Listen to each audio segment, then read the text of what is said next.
who is George Sloan, I hear you ask? Well, he's a bit of a legend. Thank you. There we are, George.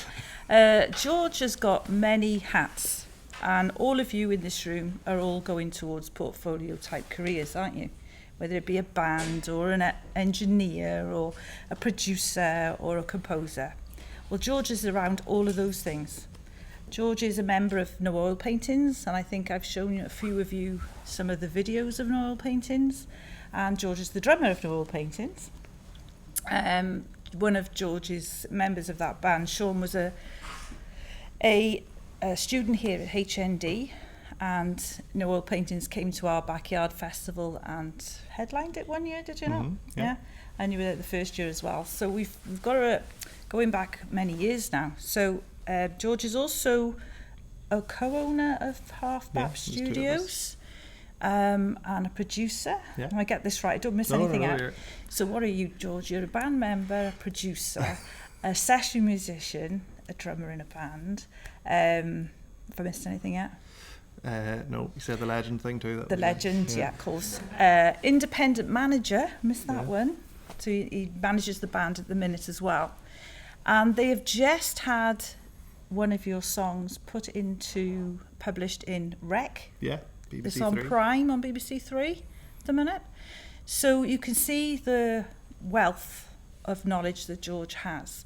And the importance of having someone like George here means that we can bring to you somebody who is actually doing all the questions we talk about in class. George is doing all of those jobs. So without further ado, I'm going to hand you over to George and then open the floor to questions. And I'd be interested to see all the questions coming out from the audience. So don't be shy. Okay, so George. Thank you. Hi everybody, thanks for having me. It's a lovely space to be in. These are all very lucky to be able to work in somewhere that's as beautiful and got as great gear as is in this room right now. So yeah, as Sarah said, I've been playing in bands for terrifyingly 16, 17 years now. A range of genres and types, from backing up solo artists to being in 6 or 7 piece ensembles, and through that I've been very lucky to tour throughout UK, Europe, America. I'm just back from 10 days in Canada there with a great artist called Danny Larkin. So we were over there doing a tour across the whole continent, which was beautiful, and very fortunate to be able to do those things. I guess you were saying about touching on more of like the royalty side of things and how we get into that. I guess being an independent musician is always difficult to navigate all these kind of I guess multifaceted jobs that come with being a musician. Everyone always says to me, oh, you know, it must be great, you're out there just going about playing music with all your mates. As we all know, like, being a musician is, I'm my own accountant, I'm my own marketing person. I produce all my own stuff, I record all my own stuff, and as Sarah says, I manage the band as well, so there is a lot that comes with that. And a lot of that we were talking briefly about. I guess the most recent thing, which was this sync deal that we've gotten with BBC Three, which has been great. But a lot of that came with big, scary contracts. And you know, speaking very honestly, I'm dyslexic, so that's very difficult for me to get a big page full of words that are all legal, and I'm not great at reading those, I'd say, would be one of my realistic facts. So one thing I did, which is a great thing I think at any age to start with, is contacted the Musicians Union, and I'm a member of the Musicians Union, have been for years, and not only just the socialist ideology that comes with it of supporting workers and unions, but also great things come with it. They have insurance cover for up to £2,000 that covers all your gear. They have public liability insurance that I remember when I signed up, one of the stories was that there was a harpist playing in a stately manner, and her case ripped a painting that was hanging on the wall that was worth X amount of million. So they were able to cover that, which was great. But yeah, not here as a spokesman for the MU, but one thing that came out of that was being able to contact them and you're entitled as well to an hour's free legal advice. So they were able to send my contract from the BBC to a law firm in London, and they sent me back really great information about issues with the contract. One of the things I hadn't even noticed again about royalties was that the contract had stated a payment for mechanical royalties and the master of the product, which was the song, but hadn't stated anything about royalties. And again, with me not being great at reading things, I'd just missed it. Can I just check on that one, George? Sure. If it was the sync license for that and they paid you for the master, that means they were taking the song in its whole Yeah, well, with one payment. that was the original contract that Yeah. they were trying to get. Another thing that was an issue that I ended up not going in our favour was that they do own it in perpetuity. But one of the changes that I made in the contract was that although BBC Three will own it in perpetuity, as in because now with streaming services, it's not like when it was terrestrial TV and things would have shown for a couple of months and then went off air, and then if they came back on air, you would have got a separate payment. Now everything's online forever. That doesn't really exist. So unfortunately, that's just the way. It's another way that we're getting screwed. But important to get the contract. yeah, Right, yeah. so small amendments that I made to that would have been like, although you own it in perpetuity, we need to be informed if you're going to sell it on to any third parties. So therefore, if it was going to go on to Netflix or it was going to go on to, any other streaming services, that we would be able to negotiate another payment for that. And again, this is all stuff that came from the other big fancy law firm telling me what to do. Okay. Any questions on that at all? Anyone got any questions? Contracts, royalties? No? What was your process in terms of how did someone find out that you had a song that could appear on This one in particular was actually luck of the draw. It was one of the weird, fortuitous things that happen in music sometimes, where it was just a lucky email. I don't know if that song in particular that was used, God Only Knows, was also a collaboration with Joss Stone about 4 or 5 years ago. So received quite a good bit of press, I guess, because the song is actually re-released on an album that came out in January, and they specifically requested the EP format that had been out 6 or 7 years. So truth is, I don't know.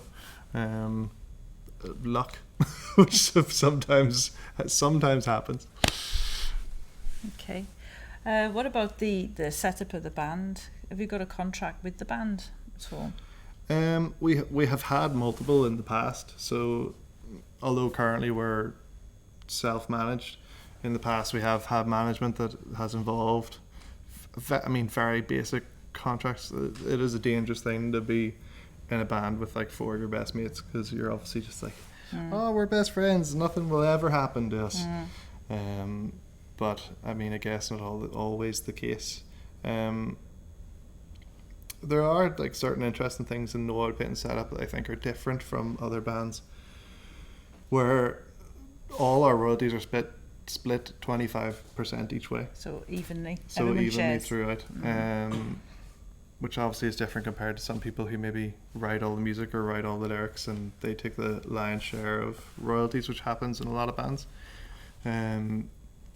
But from the start, I think we were all just, the song doesn't get made without the 4 of us being there.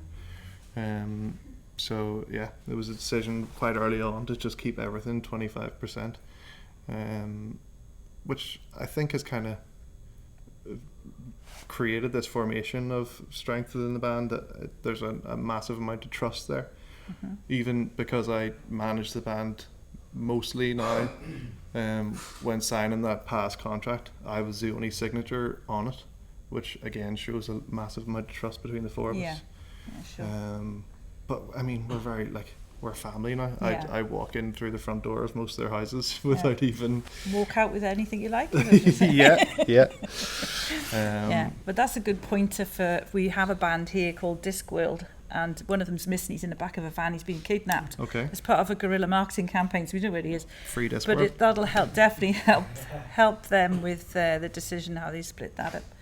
Any questions at all about the band before we move on to other areas? Any bands that need any questions answered? Niall, Joss? No? Okay. Yeah. Do you like find people that want to play or like create the same stuff as you? Because I just like I have no idea how to go about that. Or did it just happen that you all like decided you want to create the same music? No, that band in particular formed before I was a member, so and actually weirdly it wasn't. I mean, when I, speaking very honestly, thought about country Americana music back then, I'd have been like, oh, my granny listens to that music, and I have fond memories of that. But like my band before that were like a rock and roll band, like we were very loud and abrasive, and I remember joining that band, and at the time that band, my previous band had just split up, so they had just asked me per chance. But I think one of the things, what type of music do you play? I do quite a lot, but like I really like alternative, like kind of rock kind of stuff. But it's hard to find that's like really niche. I don't know how to describe that. But it's just finding like a niche style to play with other people. Yeah, I think one of the things I did at that time, there was a folk session in Belfast that we used to all go to. It was like a Monday night thing, and we just went down and sang a couple of the songs and had a great time, and didn't drink anything. But but I think that's one of the best things to do is just find, you know, if it is like a bar or a club or somewhere that you go to that is, I think it's about surrounding yourself with people that A, you feel comfortable with, and B, share some of those interests. Some of the bands I play in now have formed with people who don't necessarily play that instrument or don't necessarily play that style, but it's actually for want of a better term, like a meeting of minds. It's just like, oh, we're into the same thing. Where do you fit into that? And trying to form something out of nothing is sometimes the like where the magic happens. It's finding your tribe, I suppose, isn't it? Yeah, Finding your tribe. like as I say, country music or Americana music wasn't my deal at all, but finding, at that time actually that band was a 6-piece when I joined. There was a fiddle player and another guitar player, and we were just best mates and just wanted to go out and play music together. Yeah.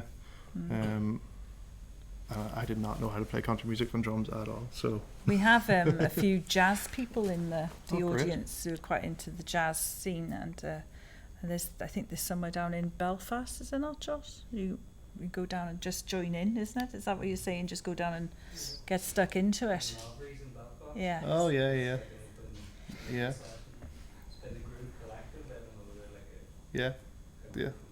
I mean, that exact type of thing is what I'm talking about, is just finding those spaces where it's more important that you feel comfortable in it more than what people are playing. And I think that extends to all of music. I mean, obviously, I think challenging yourself is very important, but doing it in a safe space is more important, I guess. And if there isn't a tribe, make one of your own. Yeah. Yeah. Absolutely. Yeah, sure. Any other questions on that at all? No? Would you want to move on to the studio side, the engineering side, or have you got any questions you want to ask before we move on? Did you had a question about marketing, did you not, Joe? Sure. Do you think, like, as a smaller band, when you guys were starting out, was it easier to handle your own promotion, or did you outsource it to other people? My rule of thumb is to always do it yourself until something becomes out of your control or beyond your control. So at the start, yeah, we did everything ourselves, and I think that kind of method is lost a wee bit as well now, but like we were out postering everywhere, flyering everywhere, going into coffee shops, just leaving cards out and about. So I would say try and do it all yourself, and then I think on top of that, if you do decide to spend money on it, have a very clear and detailed plan of what you want to achieve. So for example, when we started paying for PR is a massive thing that everyone's always talking about. When we started paying for PR, it was on a very small scale, and it was a couple of £100 to a mate of ours who he runs the Thin Air. I don't know if you know it, but Jeff Robinson? No, it was well, he was part of that at the time, but you're gonna put me on the spot now, and I'm gonna forget his name. So I'm surprised I remember Jeff Robinson. I'm impressed with myself. Jeff's great too, and still doing a lot of great PR. Doesn't matter anyway. Brian Coney is his name, and he ran Thin Air, but also wrote for a lot of publications. So it was very easy to get into from there, the line of Best Fit and Clash magazine and stuff like that. But we were very much on a local level then, and just needed publication, as in press. So that was a very dedicated plan. When the album came out, and we know that PR can get stratospheric costs, but we did spend quite a lot of money on PR. Didn't do a lot. It was just unfortunate. I think the guy that we picked maybe wasn't the right guy for us. But these are all punts, I guess, that you have to take. So that's why I think it's good to know where your limits lie with stuff like that. Can I just bring that point in? You were talking about the album. Have you seen No Oil Painting's album with the skeleton? Anyone seen that? Yeah. You want to explain about that artist and how much it cost? That would be an interesting example for them too, and where that, the video that you made at our backyard, the promotional video, and where that fella went afterwards, the progression from that. Yeah, again, it kind of falls into what you were saying about creating your tribe, which is a great phrase. Especially at a younger age, where we're all, developing our talents and skills, there are spaces where you can say, can you do this for us? We'll repay you.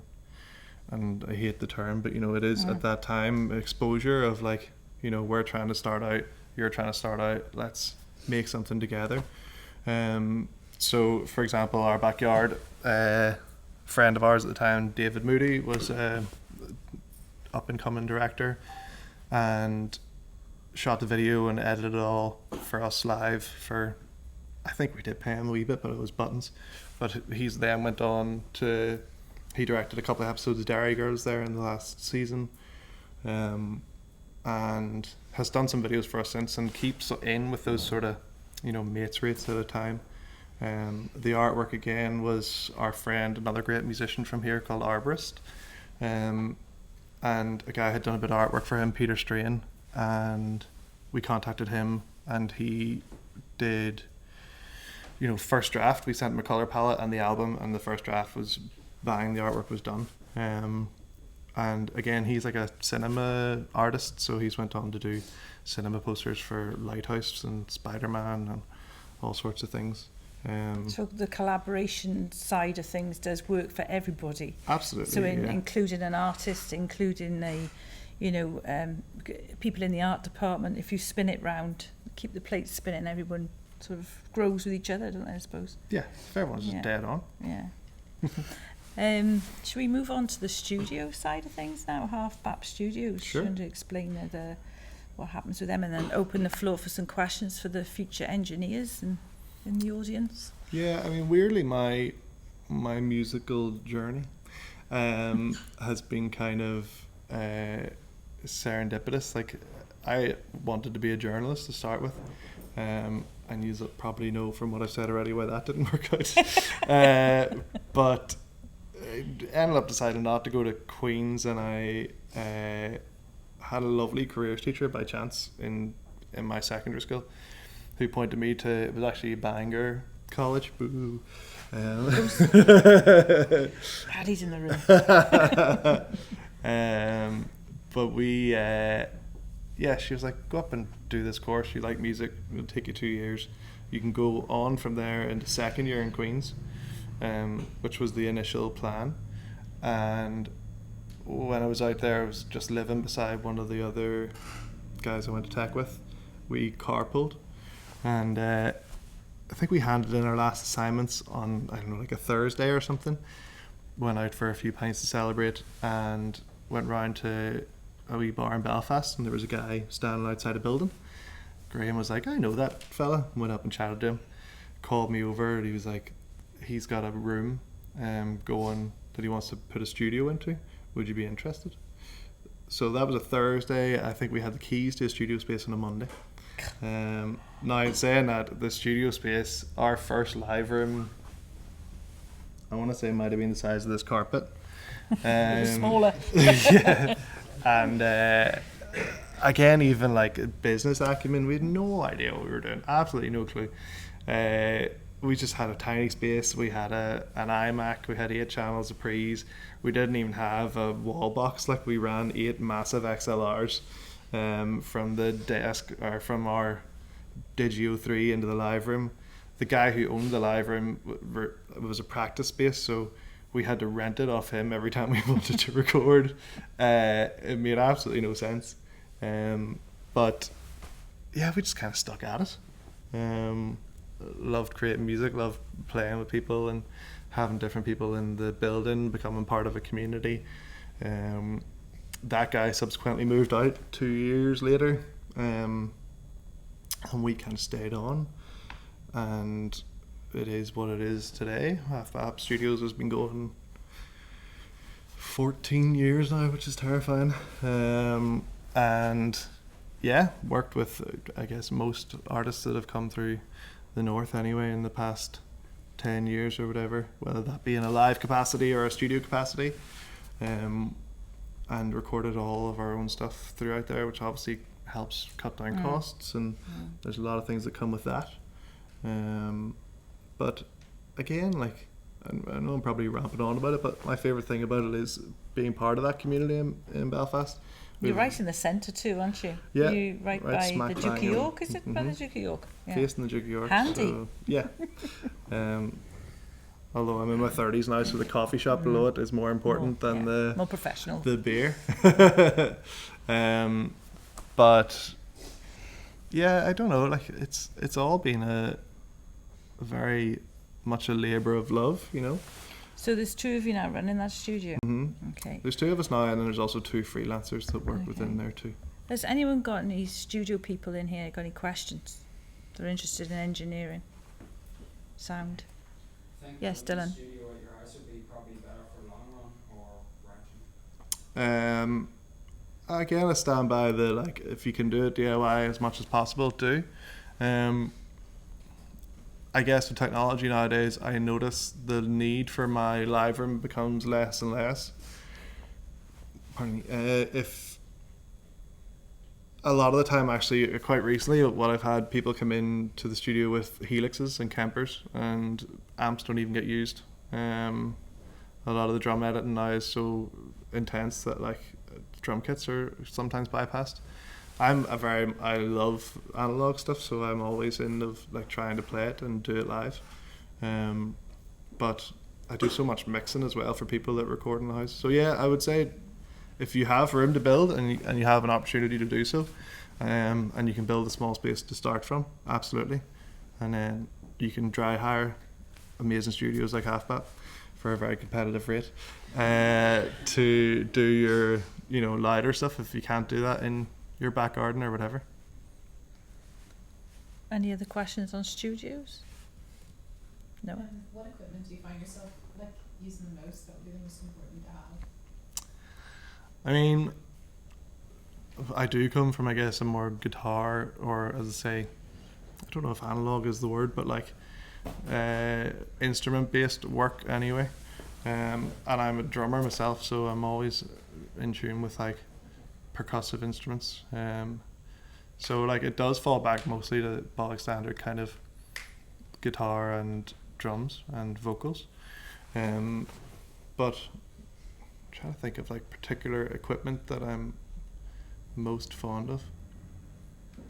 Any particular makes that sponsor you at all? No. I don't know. I oddly like stupid things. I like broken things. I like things that don't really work. I like things that, like. You're really marketing yourself well, there, George. No, but I mean, it's very easy to, like, say, oh, you know, we've got the best gear, and, like, we do. There's thousands of pounds worth of equipment in that studio, and I'm very fortunate to have built that up throughout the years. But, like, I have a wee bit of a Jack White approach to it. Of, like, I like it to be difficult. I like there to be, like, a bit of friction. I like trying to either push boundaries or to box myself off, whether that be, you know, using equipment that has odd sounds that don't really work and trying to fit them. You know, it's probably coming from a child trying to put square pegs into circles or whatever that saying is. So like, I don't know, not to be tacky, but maybe the best part of equipment is your inspiration. What about a pricing structure? I know some of the bands wanted to hire, if you wanted to hire a studio, what roughly is that? Is it an hourly rate or, what type of model would it be? It varies. I mean, I usually work off a daily rate for half pap. I think my main, I have two theories, and again, probably comes from a slightly more socialist background, but like, we're all skint at the minute. So I try to keep costs down as much as possible for musicians, whilst also being able to make some sort of living, But yeah, so I try and keep a daily rate and try and make that stretch out as far as humanly possible. And then if you are a budding engineer, you can go into these spaces and dry hire, which is cheaper again. And I think a lot of that is where I learnt my trade, I guess, of just going into places and getting it wrong for a lot of the time. I think that's how all of us really learn the most as creatives in general is trying to do the right thing, and not achieving that sometimes. But do you want more of a marketing answer? Yeah. Please. Well, you've been going for how many years? 14 years. Yeah. So you must have a good model in place. But being the socialist side and being the fairness side must have kept you going, because ethics relates to customers too. And they will choose you over somebody else with an ethic like that. Yeah. I have a terrible problem, and my mum has always said this about me actually. I'm everyone's best mate, which is not great for being a businessman. No. So I was like, it'll be fine. Yeah, sort it out later. It'll be great. And I'm also a sucker for talent. So sometimes I've brought people in and set up a payment plan or pay me later or pay me after, whatever. You're not asking the right person for business advice, to be honest, Sarah. What I've just done is I've opened up for the whole of the students to really take advantage of you completely, because they know now your soft spot. So now we know it's soft spot, guys. You can get payment plans and all sorts. Go to job. I think it's important to do, though. Like, don't get me wrong. Owning half app is great in that I can open up my opportunities to a lot of different things. I've worked for I've done podcasts for like massive podcast companies. I've done audiobooks for Penguin Books. Is that increasing, that podcast? Is that getting more viable? Absolutely. I get 5 emails a week ask me to do stuff like that. That's interesting. Yeah. We're not a podcast studio. We do it, and we have the equipment to do it. But a lot of people now are looking for setups like this with a wee table in between, and we mainly just work off a vocal booth kind of output. But yeah, that definitely is shifting. I get a lot of those. It's interesting, changing the business models change, don't they, when new opportunities come through? I mean, if you want a marketing answer, that's a massive amount of money. My cousin runs an IT firm, and he was telling me recently he pays a company £3,000 a month to produce his podcasts. It's content. Yeah. But then they get the sponsors then, don't they, on top to pay for those podcasts. It's all like a sponsorship thing, isn't it? It's a whole new model. And this is coming from someone who unfortunately has been multiple times. The money in the art sector in the whole of the north is becoming less and less, and a lot of people are reliant on funding now to make those small recordings that I offer. How did you get your discipline when you're mixing a track? When did you personally know, right, enough is enough? Or are you like me, an overthinker and scrap everything and start from scratch? I like that, again, to be corny, but I like the Cohen thing of like a song is never finished, only abandoned. I think you can tweak everything till the cows come home. I don't think anything will ever be perfect, which again ties into me liking broken things, and I think it's important to embrace those imperfections. I think the main, I'm getting very ethereal and not very business acumen, I'm sorry, You're sir. doing well. Keep going. I think the thing for all of us recently, and for me in particular, is just it's actually battling fear and battling imposter syndrome, and knowing your worth of, you will mix something and it'll be the best thing that you've ever heard, and the person next to you can absolutely hate it, and the person beside them can absolutely love it. The thing with being a creative in general is that there are no right answers. There's only what's in your head and what your dream is, and I think that works both ways. Of like, I get people come into the studio sometimes and they're like, I want to sound like this Daniel Johnston record, and you go, well, you can't be a Daniel Johnston record because you're not in your parents' bedroom serving McDonald's and broke and recording on a 4-track. We can get to that kind of lo-fi sound and make it sound as cool as possible, but like, I think vibe and timing is all important. So I think it's by believing in yourself and just going, this is what I want this to sound like. And I think a lot of it as well, do you work with other people or just yourself? So just myself. That's difficult, and I think that's when we did the album, I didn't mix it. We all recorded it and produced it in half bat, but I purposefully went to another great engineer, Ben McCauley, and gave it to him, because I would have, as you said, just sat there for 2 years and I'd still be mixing it today. And working with your friends as well, nobody has any problem telling you that it's shit and just being like, oh, we don't like that. In your case, I would say maybe again try and get rid of some of that fear and let other people hear it before you think that it's finished. Get some playback. A lot of the thing I do in the studio now when I'm mixing is I send a first mix nearly as quickly as possible. Get things ever to a level where I can listen to it without self-doubt. I go, everything sounds right, everything's going there, send to the client. Because I would say in 14 years of recording, I've had 2 or 3 clean sheets of just being like, yeah, that's it, done. There'll always be a turn that up, turn that down, don't like that. So yeah, I think try and get rid of a bit of that self-doubt of it having to be a finished product. When we go out and play songs as well, they're not finished. We always get a crowd reaction and come back and change things in the room. So just remember that you're class. One final question, did you ever reach out to colleges for students and take them in? Yeah, we do work experience, yeah. I've taken, last year I had 2 students in from Queen's, and one of them now interns in half-bat, so yeah, it is an opportunity. And even I'm very honest with people, if we don't have the time or reality, sometimes the studio is quiet and there isn't enough time to bring people in, but we'll always try and help in any way I can, and I'll listen to mixes, or any of you, I'll give you my email if you want to. Feel free to reach out and I'll That's help very in any kind, way I George. can. Thank you for that. Yeah. Yeah. Any other questions on engineering? Noah? More coming from an artist standpoint, if I come in as a vocalist, what can I expect from coming into a studio and wanting to record something? What's that gonna look like? Time-wise and mixing-wise, what am I gonna get out of it? As opposed to just in my bedroom doing that myself. Well, George, of course. Start. Oh.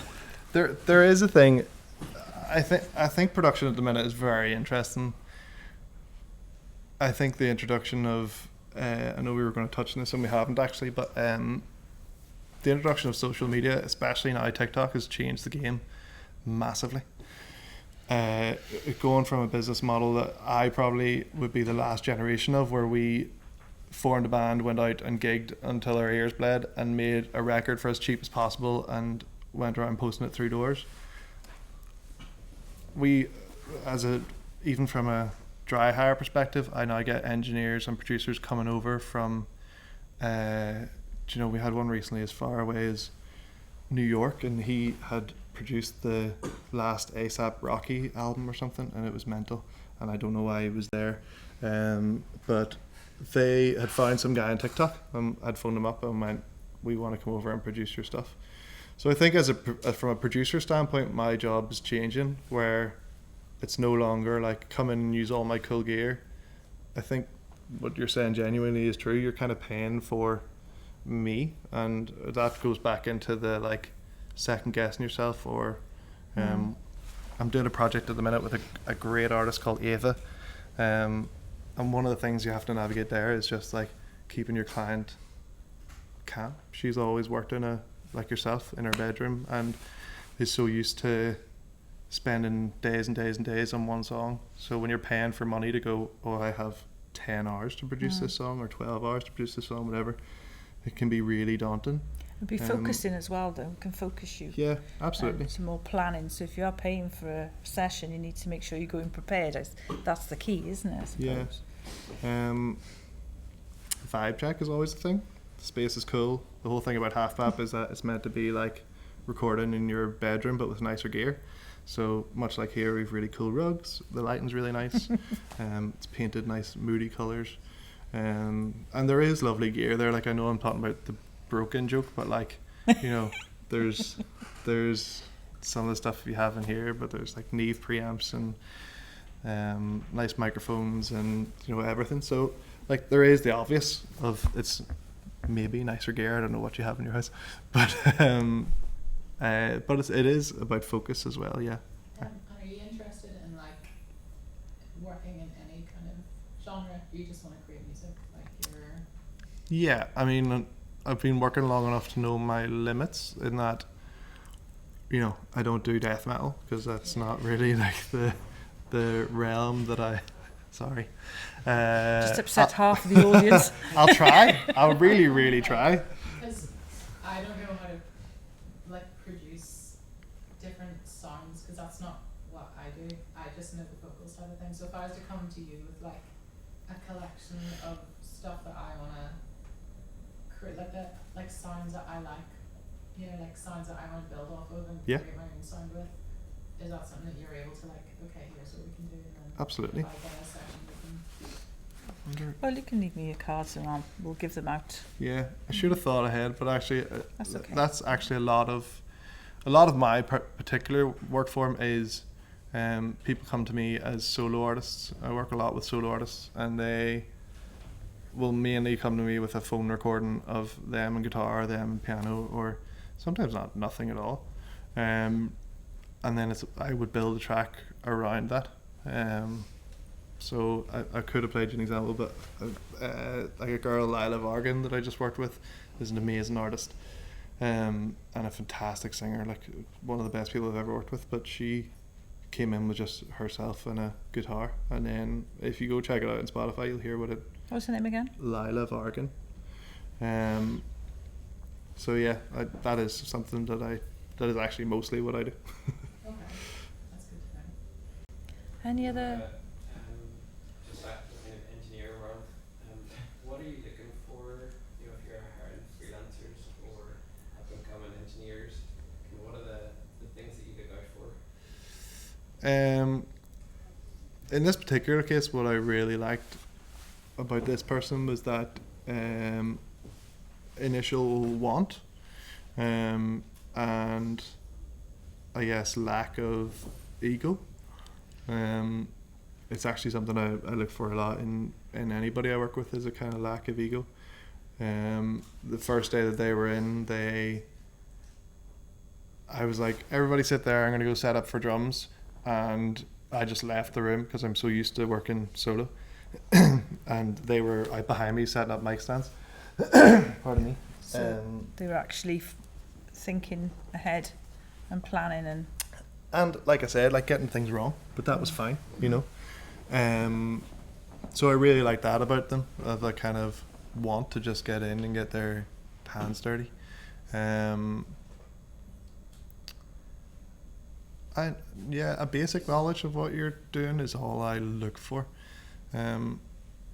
Like when I started Half Up, even coming out of 2 years in tech, I didn't really know what I was doing, and that was fine, you know.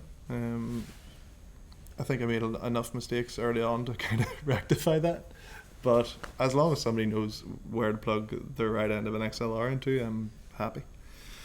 So actually yeah, talent is important, I guess, but the right type of talent. I don't need somebody to come in and know everything, but just want to learn, I guess, as well from that age too.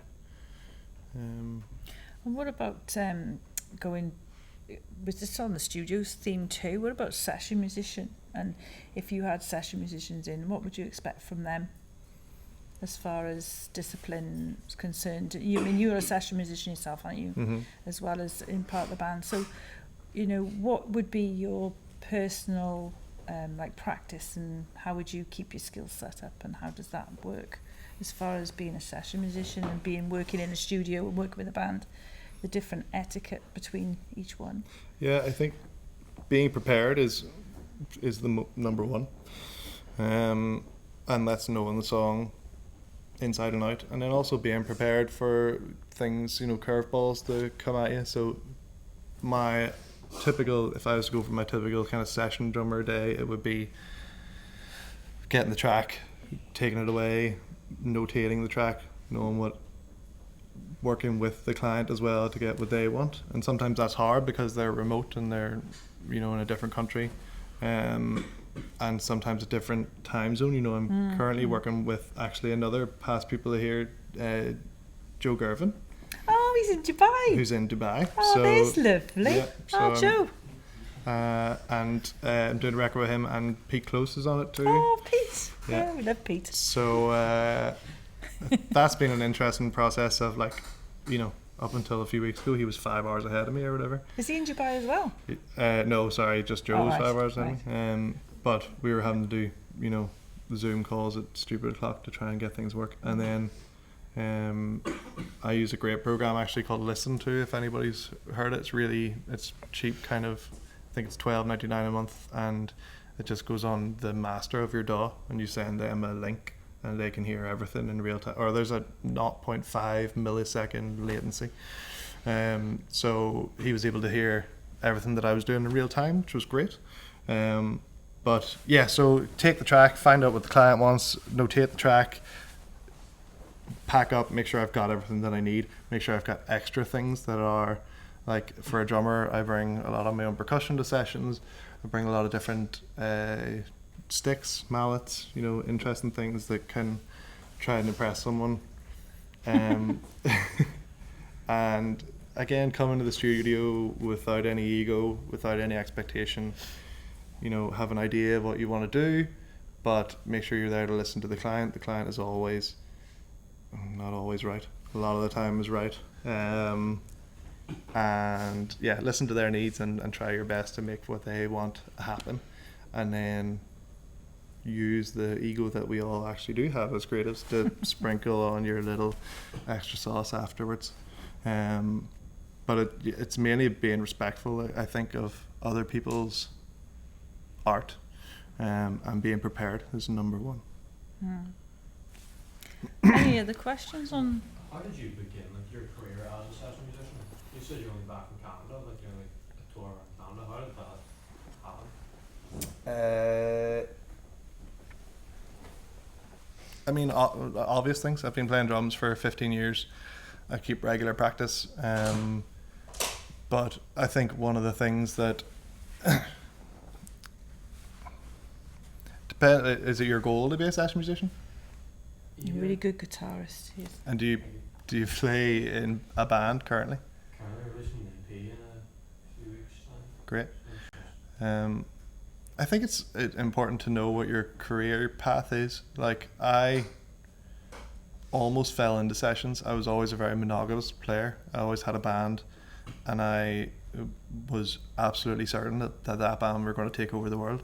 So I gave everything to and I still do that to this day. Like, with No Oil Paintings, I put a lot of my energy into that. When that band broke up and didn't take over the world, I joined 2 bands out of that, purely by accident, and that kind of kept happening. So it was about making myself available. That's one of the hard things to do, I think, when you're in a band. Like, one of the greatest, I think, session players from here at the minute is a guy called Matty Weir. He's never ever been in a band in his life, but he's a cracking session player. I think the two things aren't mutually exclusive though. Like, I learned lots from being in a band, and I do think that you get a lot of work from being sound than you do also just like being an exceptional player.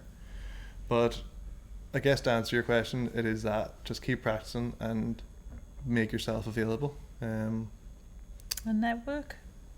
Yeah, I mean it is all part of that. Like we keep going back to that tribe thing. I started playing in those wee sessions in bars. I met in oil paintings. There was a guy that recorded in the studio who was looking a drummer. That's how I ended up in a band called Runaway that did really well. The girl Danny Larkin I play with, I recorded her first EP and ended up playing on that. A lot of my stuff comes from studio as well, playing on people's records in the studio, and then they're like, come play on my album launch, and then like, I'm going on tour for a week, come play that. It's awful, isn't it? It's very hard. Yeah, I think keep practicing, make yourself available, be sound. That ties into the networking thing. And again, lack of ego I think is good, or the right type of ego, not lack of. Just goes grade 6. Anything else on the studio? How do you promote it? What's How that? do you promote yourself? Lots of different ways. I guess social media is now, I guess, on all of our minds. I'm not a massive fan of social media. I do keep up with it on a personal level to try and promote myself, but I promote myself a lot more by just going out and doing the thing. I try and gig as much as possible or record as much as possible. In small places like up here in the north, I think word of mouth is particularly fast. Like once somebody knows you're a decent player, it usually or a decent engineer or whatever, it spreads quite fast amongst. You've got a website for Half Bab? Yeah. Yeah. You've got a website, so you use that for your promotion for the studio? Yeah. Even the website, I think, is it's very important to have. It's nice to have a holding page, but it's not something that I really it's like a focus shop on. window as such. Yeah, that's essentially like. I think you all know, like, you keep posting about yourself and try and make yourself look busy, at least if you're not busy. But I find a lot of that stuff really smoke and mirrors. There's a lot of people that I know who are 10,000 followers and doing class, and then you chat to them and that's not really the case, or vice versa. But yeah, I think actually honing in on your craft and being the best at what you do personally is number one for marketing yourself, and then number two after is that having a space where people can see that and appreciate that. But yeah, maybe not the best question for me because I'm not a big bells and whistles kind of guy. Like all my Instagram posts are just like, I am in this place doing a thing, and I'm very lucky to be able to say that, and I guess that's promotion in itself. You maybe in don't the see beginning, it. George, you wouldn't have known anybody. You wouldn't have known it. It takes time, I suppose, for you to connect with other bands and get your name out there and I think it's so self-promote yourself. difficult now for me to answer that question in terms of like, I'm very fortunate to be where I am now, and I respect that. But like, as I say, when we started the oil paintings 10 years ago, terrifyingly, it was like on your feet. And that's still a really positive way to do it, and I definitely recommend to do that. Because even going through that, that bar where we played in every week, they then put up our posters every time we did a gig, even if it wasn't even in that bar. When I went into like coffee shops to put in flyers and stuff, you end up like chatting to the coffee person, and they were like, oh well, I actually play drums and I have a gig next week in this place, you should come to that. You go there, you meet promoters. Like, a lot of my way of working is dodgy handshakes. You just edit that out. But yeah, I do like, just especially I work a lot in the folk world, and that actually is like a massive family, which is really lovely. And especially around Ireland, you go down to Doolin Folk Festival and there's someone there that knew your uncle, and there's someone there that knew the person you were playing with last week, and they're playing where you were next week. And but yeah, I mean, being honest, you probably all know more about social media than I ever will. So you've got that covered. What about your portfolio career? Because you're juggling many, spinning many plates. I know Sean is a bus driver as well as a band member, and so there's sort of a portion of your time is a full-time job and doing the music and family and balancing all of that, isn't it? It's not just, you know. I think it is important to diversify as much as you can. I think that's why I ended up, technically having 3 jobs even within the many jobs within that, but like session playing and being in a band and running the studio. But I mean, I didn't become full-time till I was 26, I think. And even at that, again, weirdly serendipitous. I was managing a bar at the time. I went traveling for a month. I came back and they were giving me 1 shift a week, and which is quite a significant pay cut. So I just took the leap and just left. And I think it was the best thing I ever did. It's terrifying, and there's no doubt about that. But like, also supplementing your income nowadays is just normal. And I still do to this day. I take really random jobs. I was like, recently I was runner on a YouTube series, which was good crack. But like, I think diversifying is key. But that's a form of networking as well, and taking you out of your comfort zone. Yeah, well, I got that Trying job something. because one of the original managers of No Outbittens, Keith. No, even before that, we just had a mate that was helping us out. Right. He ended up, like, he's 3rd assistant director on How to Train Your Dragon at the minute. Right. So like, he was just like a weird thing of like, he phoned me up one day and was like, what are you doing? He lives in London. He's like, there's a production shoot in Belfast and they need a runner for 2 days. It's decent pay. Off you went. Yeah, and again, had no idea what I was doing. I had to like, they were just, actually it was my easiest job ever because there was no doubt in it. They were like, pick this up and put it over there, and you're like, great, I can do that. Don't have to worry about if it's good enough. Any other questions? Darren? Going back to the previous question about how do you market yourself, promote yourself, I'm doing a paper at the minute about the necessity of social media. What's your opinion of the necessity of social media within the music industry? Is it required? Do you feel it's required, or could someone artist really get to the top without it? I think it all depends on what you want to do. If you want to be a gigging performing artist, you can do a lot of that without social media. But like, there are a lot of bedroom artists out there that I know that's what they want to do, produce music and write songs, and they're happy enough to just do that from the comfort of their own house and don't want to go out and do the gigging thing. So like, that person I was talking about earlier on, they dry hired the studio, and it was a bit of a weird day. They showed up late and were inebriated when they got there, and it was all quite strange, and I felt very awkward about the session. And then looked up their socials, and they had like 45,000 Instagram followers, and every one of their plays on Spotify had like 45 million hits, and I just hadn't heard of them. And the person that they had coming from New York, genuinely, like, they said to me when they got there, oh, this producer's coming, and he was on Kanye's last record, and I was like, yeah, okay. And more full me, like, genuinely was. He sang on Donda, and as I say, produced A$AP Rocky's last album, and but like, they were a different genre that I'm used to, so I didn't know who they were. So like, did that really matter? They had 45,000 Instagram followers. To me, not so much. But So when would you say then that what you put out, your persona, your personality, is it more credible than your appearance on social media? I think you can have 20 million bazillion Instagram followers and still be a melter.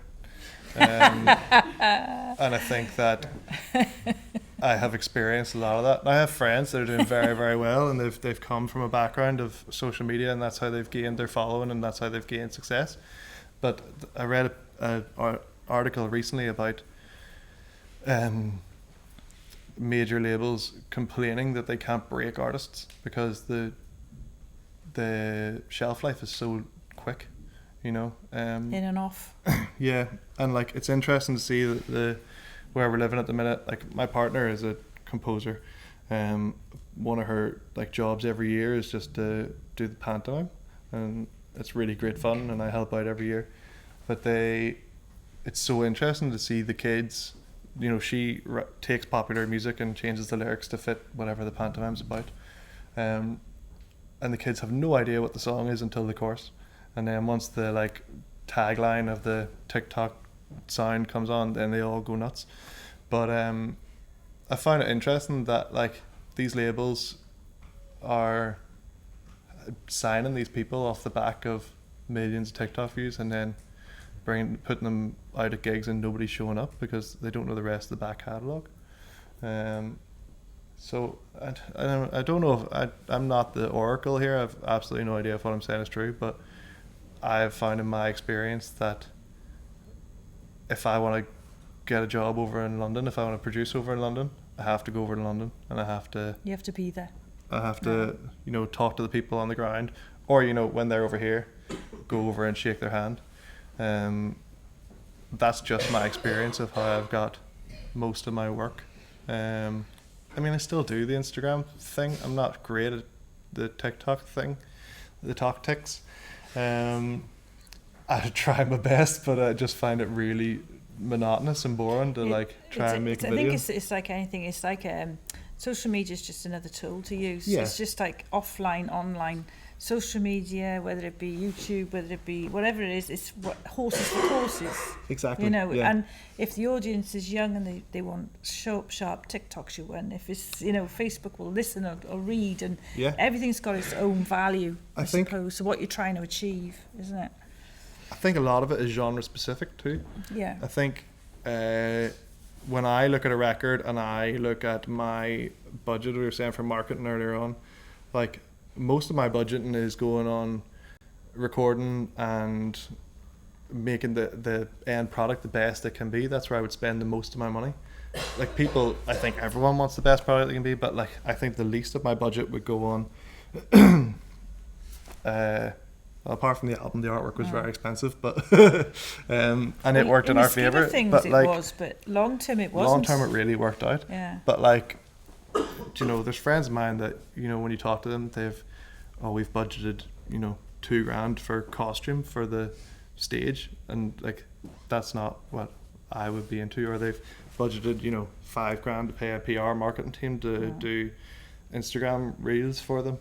Like, I think actually that's probably the answer, is to know what your genre is, know what actually targets the listener of whatever form that you're making, and find the best way to target that person. I guess living in a kind of more folk indie guitar based background, I am very, like I say, handshakes and meeting people and going out and doing the footwork, but I guess if you're making hard style trance records, maybe you don't do that as much. Don't know why I used that example, but probably because it's the furthest from what I can imagine doing. But like, yeah, maybe that's a different marketing space. And also try everything once, you know. Go out and as I say, I'm a big fan of failing. So go out and try it. If it doesn't work, move on to the next thing. Well, if you've never failed, you've learnt nothing. Exactly. Yeah. So. And I've learnt a lot. You're very intelligent. Any other questions? Have we covered most of the areas? I think that you had questions of within class with me, and I hope that it's given you a little bit of a real life knowledge, and what I bang on about in class, we got somebody that actually is doing it. So I hope that's helped sort of condense everything in George. If you want to I'll get some cards of George's and keep them in the office for you, and you can get them next week or whatever. All right, but for now, I'd just like to thank George Sloan for coming today and being so open and honest with us and sharing all his experience. Thank you, George. Thanks for having me.